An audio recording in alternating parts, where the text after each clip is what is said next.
Hello and welcome to Leagues Behind. It's the Arena Gauntlet Leagues vodcast that takes a look back to the distant past at rule sets for tournaments we've already run, and we mine them for ideas to inspire us for tournaments yet to come. We critique them, we tell our audience what we do differently, if anything, and so on and so forth. Today we're talking about the double feature tournament from April of 2022, already almost 3 years in the rearview mirror. My name is Christopher York. I'm a philosopher of sports and games, and my special guest today, for the first time, his inaugural dance here on Leagues Behind, is ex-League Committee member Sawyer Thompson. Welcome, Sawyer. Thank you, York. It's great to be here. Yeah, as York said, I'm Sawyer Thompson. I was a league committee member for, I think, a couple years. But yeah, the time really flew by. It got a little too busy with, I started a job as a high school teacher and had to step down, but still love playing in the league. Still love, seeing everybody's posts in the league crafting channel, and happy to be here. That's great. Now, as I recall, I think you were on the committee at this time, right? Or were you I still? think so. Were you still just a player? Because I think that you were instrumental in coming up with some of these concepts. I, Again, my memory's bad. Your memory you've claimed is also bad. I yes. I feel like I was. I also think, I truly think this was an all-timer league. Yeah, it was. Strong claim. Yeah, Strong we'll claim. get into the details, but I think like the elements of it really came together, and it has a lot of the components that I think should like guide good league design. So regardless Awesome. of whether or not I helped build it, it's a good one to talk about. Well, let's get into the specifics. So this was a small league, one of our 3-week so-called accelerated leagues. There were 46 players in the mix, and because this was a partner league, we had 23 teams. The eventual winners were Steve and Maxime, but I think that you, Sawyer, came first with your partner. Was it Jake? Yep, In the main league. Jake C. So before the Mega Draft Yeah. Finals, which was like we took all 4 teams, and every team had to play every other team in the finals, Mhm. which is unique to a team league. But yeah, you were highly placed, and as I recall, you have some memories both of the gameplay and your deck, and maybe possibly of the rules. So let's hear a little bit first about your experience in this league, and if any stories come to mind about designing these league mechanics, maybe you can also be forthcoming with those. Yeah. So I feel like I have to start with this story about just the partner aspect, because part of the idea was double feature was we wanted to combine these sets that were paired as double feature, Midnight Hunt and Crimson Vow, and to go with that doubling theme, we wanted to try out doing a 2-person team league, a partner league. And so I was excited about this because I had gotten a friend of mine, Jake C, to start playing in the league. This actually might have been his first appearance. I can't remember, but he was joining me on a team. I think this was before Jordan M was playing, before Daniel G. So Jake was like the second Frisbee player, the second of the Discers to join. And we knew that it was horror themed and we needed a team name. And I think the whole people's buy-in to the team names and kind of like identity is part of what made this league so great. But we were thinking, like we're both in California. He was living in SoCal at the time. I was living in, the Bay Area. And I think I suggested the kind of pun like California Screamin'. But the thing is, like, I don't know the song California Dreamin'. Like I know the phrase, but I don't know the song. And Jake spent, I think, a really long time coming up with like a full parody song Awesome. of California Dreamin' for like us for the league. And I just like didn't get it at all because I didn't know the song. And he sent the message with like the full, lyrics of it. And I think I just like didn't respond, or I was like, oh, nice, that's cool. And he was so devastated that I didn't like fully appreciate it. And he'll still bring that up all the time. Like, remember the time I wrote you that amazing parody and you didn't appreciate it at all. So yeah, immediately I feel like there were things like that happening. We made a little like logo image for ourselves, California Screamin', and other teams had like funny pun names. I think Miranda and Emmett was like a classic one. They were really stoked to get to play together. And I'm trying to remember their name. It was one of the card. What's the card with like the twin hunters that puts 2+1+1 counters? Do you know what I'm talking about? Oh, From yeah. The 2/3 with yeah, reach. yes, the really Avena and obnoxious Elena or card. something like that. I forget. Yeah, I think they were like it was like Emmett and Miranda partners or something. Yeah. So yeah, it just led to really good narratives as like these teams would get invested, and like you wanted to do well for your teammate. So that was always an exciting part of it. Yeah, I think that I think I came right in the middle of the placement, and I think my name with John Linvey, my partner at the time, was middle of the pack Wolves, Yep. which is where we ended up, pretty much. So Yeah. that was fun. It leads so these partner leagues, they lead to some fun stories, they lead to some fun narratives, and of course you get to work with a person of your choice for 3 weeks. And basically, the way that it worked, at least for this league, was that we took the 6 week league experience and we folded it in half like a calzone, right? So partners share their life total, which is to say that once the team got to 11 losses, the entire team was eliminated. You still had to play the same amount of matches per week, though. So, the league was progressing twice as quickly as it normally would. So I think that went pretty smoothly, if I recall, right? And Yeah, the aspect of it, and maybe you were about to mention this, that I think made it especially interesting is that you could every week at the rollover you got to redivide your pool into two. yes, And then the punishment packs that you received, they were only for you during that week until the next rollover when you could like combine everything and redivide. And so that was a really nice time to like get to come together with your teammate, talk through your pool, talk through like what the decks were, who wanted to play what, like what the best pairs were. And it was fun because you had a partner who you could like test out the builds with. So we would like try a couple splits, play a few matches against each other, just like generally catch up. And it felt like it was a really nice like social experience, as well as like the strategy of deck division. yeah. So that was the thing. I think we decided to do a sort of weekly remerging of the pools to stop people from having to consult every time they got a pack, because we realized like that they're already playing Yeah. full league experience. Plus, a lot of people wanted Yeah. to have their partners there with them to give them play advice because that was allowed by the rules exceptionally. So some people felt the pressure to have their partner there each and every game to be that extra set of eyes and give that the sort of extra lines of play that could lead to a win. So yeah, we realized it was going to eat up a bit more time than usual. And I think like that's maybe a good reason for partner leagues like this to only last 3 weeks, right? Because the demands are more than usual. The intensity's higher, and if things aren't going well with your partner, and the off chance that happens, it's only 3 weeks, and then you can Yeah. clock out and try something else.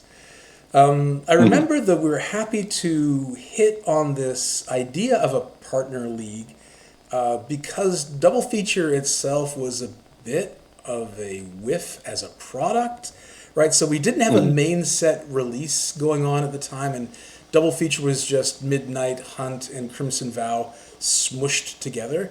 And so how do you make that interesting for a 3 week league?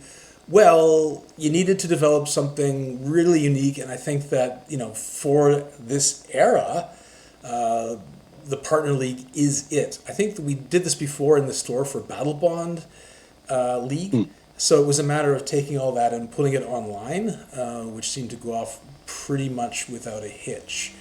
One question I wanted to ask you, right?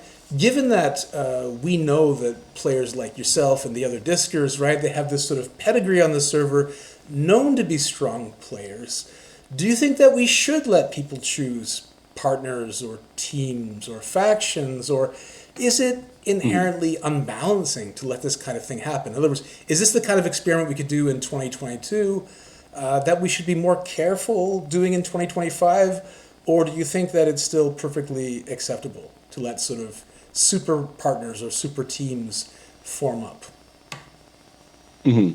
Yeah, I mean, it's a totally fair criticism, and we can talk. There's a couple other things that came up with this league that are, just something to keep an eye on, or maybe like a reason to only sprinkle this kind of thing in occasionally. But yeah, I mean, it's hard. I think we talked when we were designing it about potentially like forcing random pairs. Right. But it can be so hard with scheduling. Like you might end up in a totally different time zone. It can be hard. Like you just might not get along with that person that well. Or it can also be difficult if you have, especially for this one where like kind of co-piloting is allowed. If you have an experienced player and a less experienced player, it can be easy for the experienced player to just like joystick the other player when they're playing matches. Yeah. So yeah, those are all problems. I would say the league has maybe gotten more like top heavy in the past couple of years, as you sort of alluded to. And especially when we've done like the four player teams, that's where you really see it, like the power coming together, 3 player, 4 player teams. For this one, like, I mean, Jake is a good player. He is incredibly humble and always like sees the worst in himself. And so he was convinced that he was like this, Albatross like around your neck. very average player coming in who, and he was like, I'm just trying not to hold you back, But he played great and ended up actually on the back of this, I think, qualifying for Odie and getting to participate in that. So, yeah, but it didn't feel. I also didn't know people as well at this point. But my experience of this league, it didn't feel like there were huge like runaway experienced teams, quite in the way that the 3 and 4 player ones did. Right, which is where the legacy of the Discers comes from, right? Is the 4-player team league, which we haven't gotten to yet in my series. Yeah, we're going through these historically, so we're not quite at the era of the Discers yet. But yeah, that's where we really saw the sort of dominance emerge, and possibly. I mean, I don't think the Discers have completely lost their potency, but there's enough other good players on the server now that they're diluted a bit more, I suppose. Yeah, I do think I would support, if there were another league like Double Feature, I think it's reasonable to have a rule like maybe based on, I don't know, ELO or like win rate for the year or something. Just saying like you can't have 2 people above a certain threshold. So leave like a good amount of choice in. You're not just randomly pairing people, but try to avoid some of like the most top heavy teams. That would seem fair to me.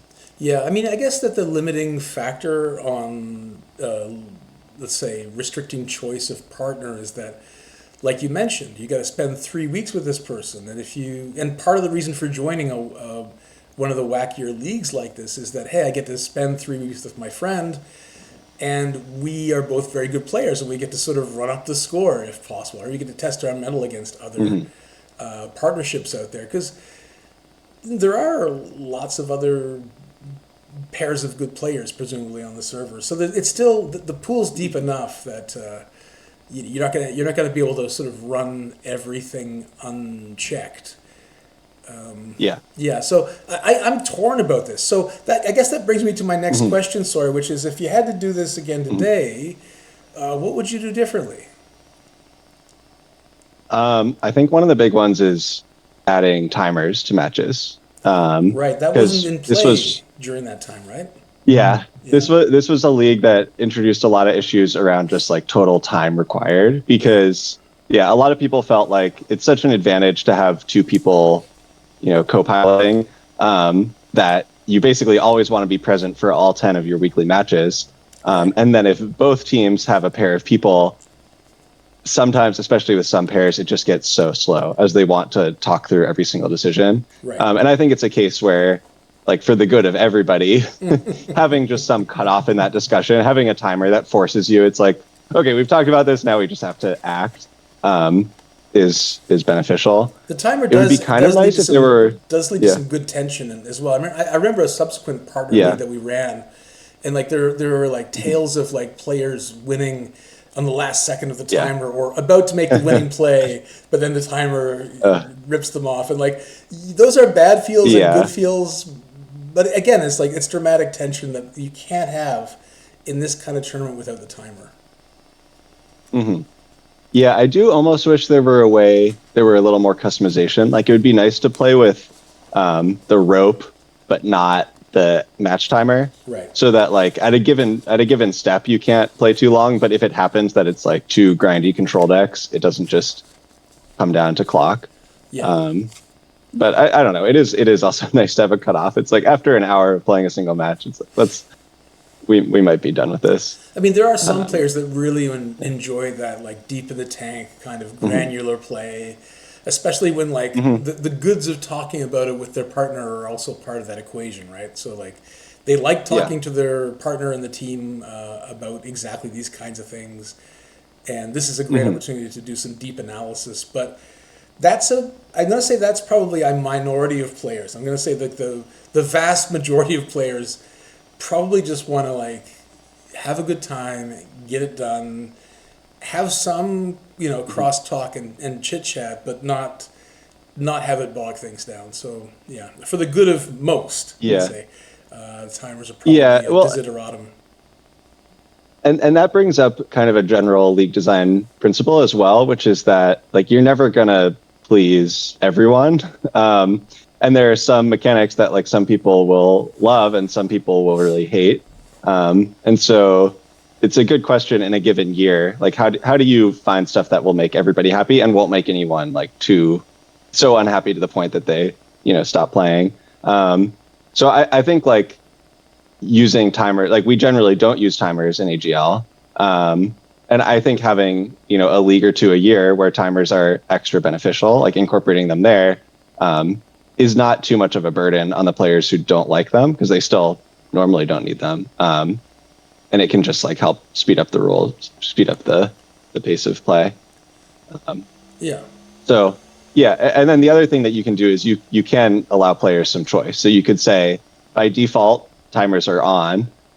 If you specifically find an opponent who like wants to play without timers, then you can do that. So yeah, I don't have a problem with giving players choice like that. what about the 8-pack start? Was that enough to have two distinct pools made out of them, or do you think? Would you suggest if we did this again, maybe having more packs on hand? Do you have any recollections of that? I think Because we'd make two 60-card decks out of an 80-card yeah, pool. it's hard. Yeah, I mean, I think it worked out okay. Because often what happens in partner leagues is you kind of try to find a streamlined like two-color deck that's maybe a little bit faster, Right. and then the other person just gets like the rest of the cards and has some blobby deck. And Yeah. I think most pools with 8 packs are going to support that sufficiently. Right. So, and then as you open more packs, you get into more streamlined colors. But I found the deck building like incredibly interesting for this league. And maybe it was partially my pool, but yeah, we had so many decisions about how to split stuff up, and it's like, oh, we want to play this pair of colors, but that means that like we can't play this other pair that like goes really well together, or like this splashy deck doesn't work because this other deck is taking a piece from it. So yeah, I felt like the size worked out well. So maybe fewer is better, and I guess you're right. If you're splitting the pool strategically between two players, I guess that you're not actually missing much, and in fact, you may have more to feed your 60-card Yeah. deck than you would normally, right? Because normally you got 6 packs for a 60-card deck, but you're not using a lot of your pool, whereas here you have 2 packs more. You got to share them with your partner, but that probably more than makes up for the lack of quality, I would say. Yeah, yeah, So maybe I 8 is think so. exactly the right number. Yeah. Yeah. Now And then listen, there's also questions of yeah, just quickly like how to Sometimes you'd end up with a situation where you could have one really strong deck, but it would make your other deck really weak. And so there's some interesting strategy around like, is it better to have two like decent decks or one great deck and one kind of bad deck? And so I found that element kind of fun as well. Well, where do you fall strategically then? Do you give the crappy player the crappy deck and just take that on the nose, or do you give like the good player the crappy deck, the crappier deck, I think and try to balance it you out? can almost always. I think you can almost always like make your worst deck like better. Like one of the ways that you gain the most in this league, or that like I felt like Jake and I gained the most, was by having our bad deck be like less bad. Right. Like I don't think we ever had anyone going like 1-4 or something in a week. And yeah, and that's just a lot of like, a lot of just trying different iterations of color pairs and seeing what works. So yeah, So I think that's another point that's kind of a cop out to your question. But no, that's fine. That's fine. And I think that what you're bringing out is that like, in this kind of league, especially, doing that kind of week before pre-testing really is crucial to success, because the way you start the league, that first week of play, the quality of it, the odds of success, largely predicated on what 2-color or 3-color splits you can agree on, right? Mm-hmm. I like the idea you have not letting the perfect stand in the way of the good. In other words, like, forget about making the perfect deck more perfect, but just make your bad deck less bad, right? Yeah. Try to give yourself the best odds of success on both sides of the equation. Yeah. And it's kind of fun to just have like some really scrappy deck that, it's maybe not like obviously powerful, but it's totally functional and has ways to win. Yeah. So I like that, because sometimes in League, especially as you get more packs, it's just like so obvious. It's like, okay, my bombs are in this color. I've got like good 2-drops here. Like I just have to put all these cards together and play it. Yeah. That leads me to my next question. So I started asking this a bit earlier, and it kind of calls back to one of the first things that you said. So you spent 2 years or so on the league committee, and you made the very strong claim at the beginning of this vodcast that this is one of the all-time bangers, one of the best leagues we've ever done. Can you say a bit more about what made this league important or special or memorable, and why why it stands out so prominently for you? Yeah, so I mean, I think I've touched on all of these elements, but just kind of to put them all together, I would say, like, first of all, the like partner aspect just brings a lot more player investment and some kind of like narrative to the league. So you've got somebody who's rooting for you, you're rooting for somebody. It adds this like extra social element beyond, for a lot of players, their only interaction with other people is like the actual gameplay on Arena and maybe like good luck, have fun, or some message in the bot. But this forces it to be like a more social experience. So I think that's a huge upside. I think the deck building challenges coming up like week by week were really interesting, where you have to sit together with the pool and figure out how to split it. There was a ton of strategic decision making in that. I thought the like 3 weeks felt like a good amount of time for it, given the commitment involved. But there was also so much room to separate yourself because each player was playing 5 matches. Whereas in another 3-week league where it's just single player, like 15 matches isn't really enough to, I think, like fairly determine a top 8. You end up needing to have an insane record to make it. So it felt like competitively balanced. It felt strategically interesting. It felt, flavorful, social. I think it kind of hit on all of the aspects that I look for. Excellent. Look, this is also a sort of league history podcast, and I know that you're needing to go fairly soon, but maybe in the last few minutes that I have you, people might not know, if they haven't been here for long enough, that you are the creator of the LFM bot, right? Oh. So Yes. can you speak to us a little bit while we have you here about your inspiration for creating this bot, how it plays out in your approximation, and yeah, I mean, how do you think that it's, I guess, how it's playing now, right? I mean, do you see that things are working out as you predicted? Are they working out differently? Are you overall happy with it? Room for improvement? Yeah, anything you can say about that. And of course, first of all, accept my thanks, please, for coming up with this bot because, wow, it's such a great quality of life improvement. We could live without it, but it's better if we don't, right? I think a lot of people enjoy using it, are happy to put in anonymous calls for opponents. It stops people from hunting the weak, right? Which is a phrase that we used to hear a lot Yeah. before this. So yeah, about the bot. Yeah. So I think it was not my idea, for the record, but as soon as I heard it, it felt like something that I absolutely had to do. Specifically because I think there's this thing that happens. There's kind of like a paranoia that people get when they feel like there's some edge that other people are gaining that they're not.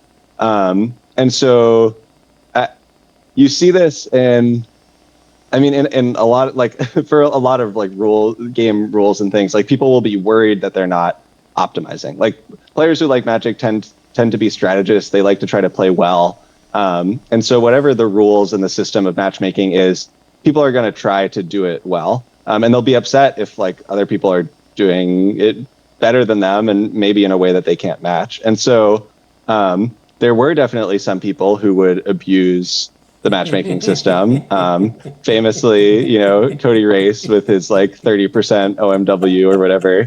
And he took that to an extreme. I think partially, maybe I'm giving him more credit than he deserves, but I think partially to show like this is a problem. And there very well may have been other people who, as it got closer, like in the late weeks, would be like, okay, well, like I really need this win. I'm just going to wait until somebody who's new posts or somebody who's, like 1-8 posts, and snipe that match and see if I can get an easy win. And so, yeah, it was like, regardless of how much it actually happened, the like suspicion and paranoia just made people feel like I'm like falling behind, I'm losing this advantage. And I think that's really unhealthy for just like a general environment. I remember like my game store growing up that I would go to, people were always like afraid of other people stealing their cards. Like you would never like put any card down anywhere. And I don't even know how much the like theft actually happened, but it just created such an unwelcome environment where like everyone is so like worried about other people cheating. And similarly, it's like, I don't know how many people were actually like doing sleight of hand or whatever, but Right. It was all of those things that like fear just made the game a lot less fun. And so I felt like that was happening with AGL a little bit. Like people were getting frustrated and trying to like call each other out and trying to enforce this thing in like a social way, and trying to like let rookies know, like maybe like don't post because you're exposing yourself to these sharks. Yeah, I remember that now. Actually, that's another important part. Yeah. I'm glad we're actually broaching this topic, because until you brought it up, I placed it far, far in the back of my memory banks. The very contentious, league-wide crisis of conscience that we were having. Right. So you had like one party that was saying, well, if the rules allow it, and if people are, sharkable, shark them. And then other people saying, no, we need to have some sort of, policies, or at least a sort of gentle players agreement in effect, that would stop this, right? And I guess I was on, because I like to sort of let many flowers bloom. I was on the side of, well, let people play the way they want to play, and if that involves, acting in a slightly predatory fashion, then it's up to the people who are being preyed upon to somehow get wise to that and devise countermeasures. But I think that your bot slices that Gordian knot quite nicely, right? Without making any sort of demands on the player base, or having anyone choose any particular philosophy over any other, or make any policy decisions, or side with one dimension of the community over the other, right? So it's the perfect tool for getting us past that hand-wringing roadblock that we were kind of stuck at. Yeah. Exactly. Yeah. Yeah. There were so many discussions about it. It was just every league, it would come up and people would be upset, and there would be rookies who would realize, like, oh God, was I like taken advantage of? Like, Yeah. in particular, you'd get some of the Sharks would like reach out saying like extremely nicely, like, oh, hey, like I see you're new to the league. Let me like help, I'll play your first game with you. I'll kind of like show you how it works, and then would just like smoke them. And I think it felt like bad to those players. It was like, this person seemed like they were being nice to me, but now I feel like they had this ulterior motive. And so, yeah, I love that the bot, it didn't take away people's choice. Like they still couldn't post LFM. So that made it easy to roll out. And it just gave people a little bit of protection if they want it. I remember as So TO, I often would reach out to people in the early days before we had a league committee, and I would say, okay, I'm going to try to play every new player, and so they have at least some sort of like social connection to somebody, because I can't guarantee how anybody else is going to act or speak or welcome them, but at the very least I'll reach out. And then as the league progressed, as it got more and more competitive, there was a good deal of suspicion about even that behavior. Well, you're just rooking people, or So again, this seems like we're talking about something completely alien to contemporary league play, right? And I think that speaks to the parameters, or let's say the technology with which we play this game, and specifically our sort of Arena Gauntlet League variant of it, really does dictate culture. It saves us a lot of headaches, and it enables that atmosphere of mutual trust, that if we didn't have this technology that you kindly and graciously provided us with, we might still be stuck there with people rattling sabers and making baseless accusations, or baseful accusations, which are still not very constructive. So, yeah. You have more to say on it? Yeah. I guess just like one final note on it was for the listeners. I was not a league committee member when I made the bot, and I think that was like a big reason why I was invited to the league committee. And it's just a reminder that like this is a total just like open community thing. And if there's something about the league that you think should be different, or you hear some idea and you're like, that would be awesome, you can get involved in discussions about things. You can like make tools like the bot. You can suggest rule changes and debate them with people.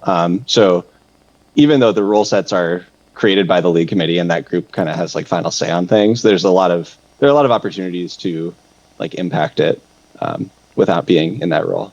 Yeah, that's a great sort of reminder. I think some people think, well, how do I get in the league committee? Well, we don't have any policy in place other than that. Sometimes people like yourself get tired. I mean, you didn't leave under a cloud or anything. You just kind of like had other things to do, and we were sad to see you go. But when you left a hole in the committee, and we needed to find somebody.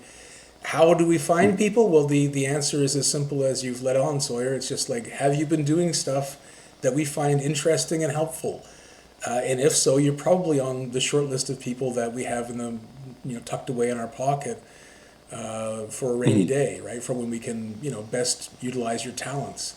And the community jam element of it, like there's so many things, from the people who make the bots to the people who throw in rule suggestions in league crafting to all of our various and manifold content creators. Like, this community wouldn't be what it is without them all, and it's a very much a I don't knit very often. What do you call those blankets that you put together with all those different pieces? Come on, crochet. Like patchwork. Yeah, I guess patchwork. Yeah, it's like one of those patchwork blankets, right? Like it looks like it's a quilt. A quilt. There you go, a crazy quilt. So, it looks like it's all one thing. I'm sure to new players that come into the league, like, wow, there's just this monolithic wall of bots and this like content creation engine that just kind of keeps grinding along, right? And rules are constantly kind of burbling to the surface, being discussed, accepted or rejected. And I'm sure it looks like, wow, this is all the result of one big committee. It's not.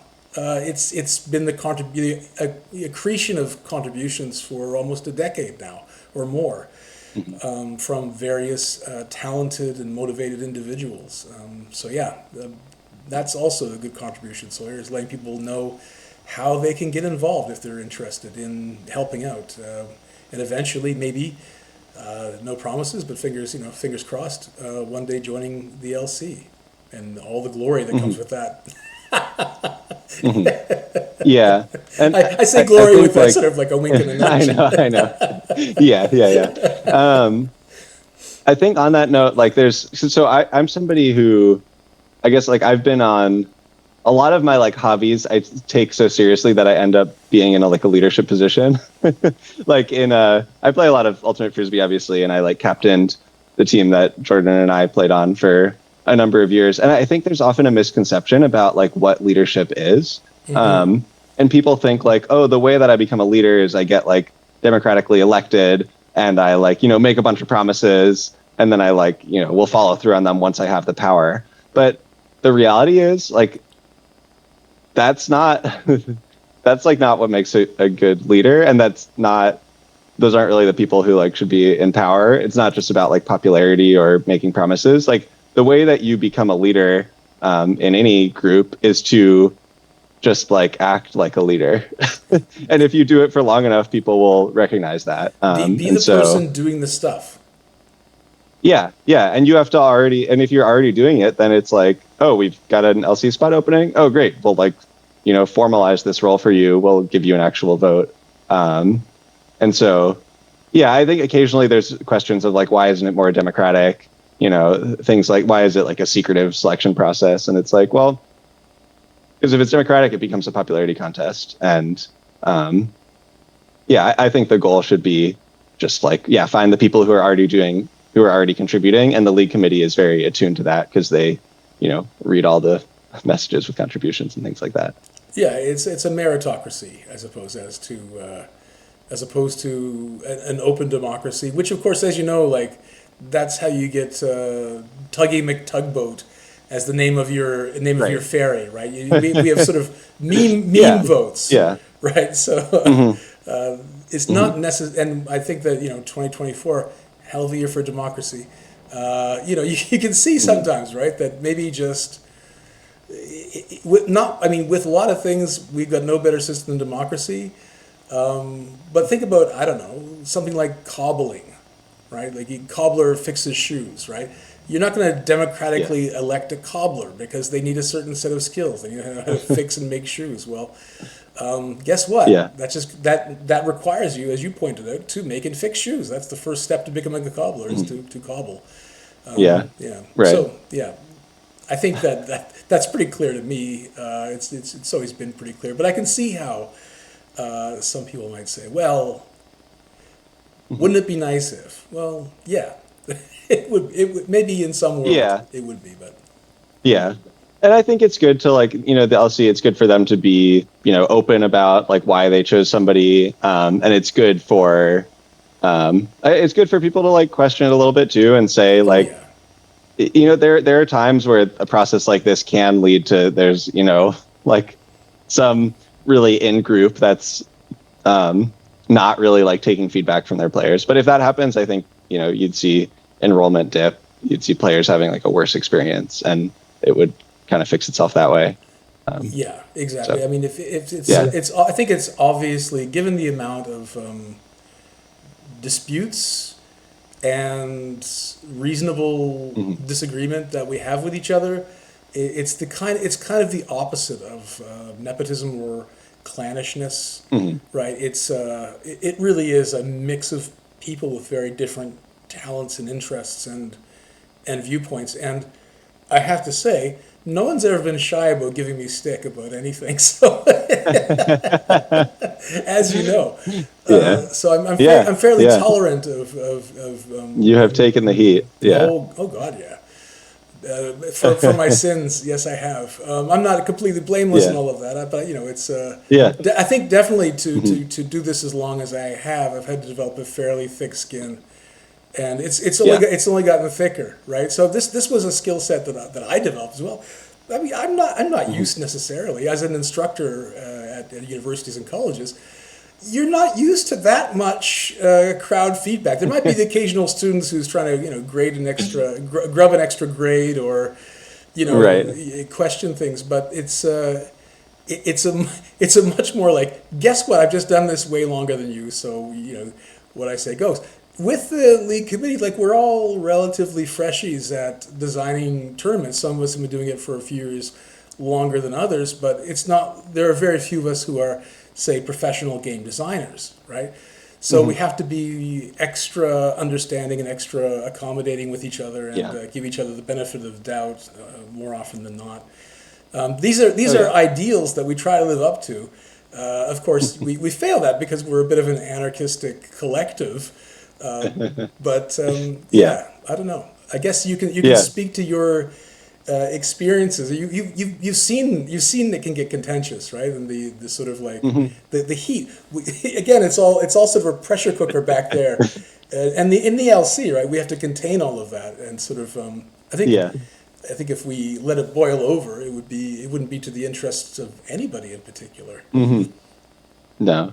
But there's lots of No. excitement Yeah. and creativity along with that, right? There's lots of heat and light in that. There's lots of creative stuff happening. When there's a lot of creative stuff happening, you have like 6 cooks in the kitchen or whatever. Of course, you're gonna have different ideas Yeah. about the way things should go. But I've seen, I think the more I've sort of taken a bit more of a back seat in terms of league design. And I have people on. And I say, look, this was all your idea. Just tell me how the league got designed, because I took such a back seat sometimes, and that's how you come up with some of our more Yeah. amazing league designs. Like MKM, for example, I was scared as hell about that league. Like solving puzzles to get cards to that you don't get Yeah. during gameplay. It can affect the outcome of the tournament. The players are going to go Yeah, ape that shit was about wild. this. And I was like, Yeah. we are going to get such blowback. Like, we can do this, but I am just going to say, like, this is I'm just saying, my hands are clean. Like, Yeah. I'm permitting this to happen, but I have no idea how this is going to turn out. And just luckily, everybody was so motivated on the LC to make this a success that they pulled it out of the fire. But man, that was touch and go. Yeah, that was the first league after I had stepped down from the LC that I was not involved at all in planning. And I could not believe it when it started. I was like, how did you do this? Like, how did you get so many of these pieces together? There were so many mechanics, but I mean, it was a blast. Like the puzzle design was so well done. Yeah. But lots of great people doing great things. I'll definitely be watching the episode on that when it happens. Oh God, yeah. But I mean, that's the thing. Like, so many great people doing great things, and people like yourself were involved in this, and you had your own distinct voice. This vodcast is a chance for me to look back and appreciate people like yourself, and let you have the time to speak your mind about the process of it all. It's exciting for me still, right, to look back and say, like, we did this. This was a weird one at the time, and to bring it back to double feature, maybe to put another to wrap it up, because I realize I am taking a bit more of your time than I promised I would. Double feature was a return to again, like an in-store league mechanic we did at face-to-face games. So not necessarily new in that way, but bringing it all online and introducing it to this audience was a revelation for most, right? So we had this is 2 years into gameplay with the AGL online. And again, I think it opened up people's minds to the possibilities of this tournament series. Let people know that it didn't always have to be, all of this or all of that. And I think, with the exception of Strixhaven, up to this point, we hadn't really done faction or team or partner play. But this is such an important thing, right? To have these sort of social points of connection in one way or another in a tournament, give people a reason to talk to each other. Seems to be important, and this definitely fit the bill. Sawyer, thanks for your time. Do you have any final thoughts before we kick this one into the YouTube archives? No, I mean, I would love to run back this exactly and get to do it again. someday. So Elsie, if you're listening, think about it. But yeah, York, thank you so much for having me on. And it's just incredible. I mean, we're talking about you taking heat, but that comes with, as you said, like a decade of running and building this league and making it what it is. Sometimes very hands-on, sometimes very hands-off. So yeah, thank you for making it happen. It's such a cool community. Thanks, Sawyer. Great catching up. Go enjoy your beer, and we'll have you back on sooner than later, okay? Absolutely. Yeah. All right. See ya. Bye for now. Thanks.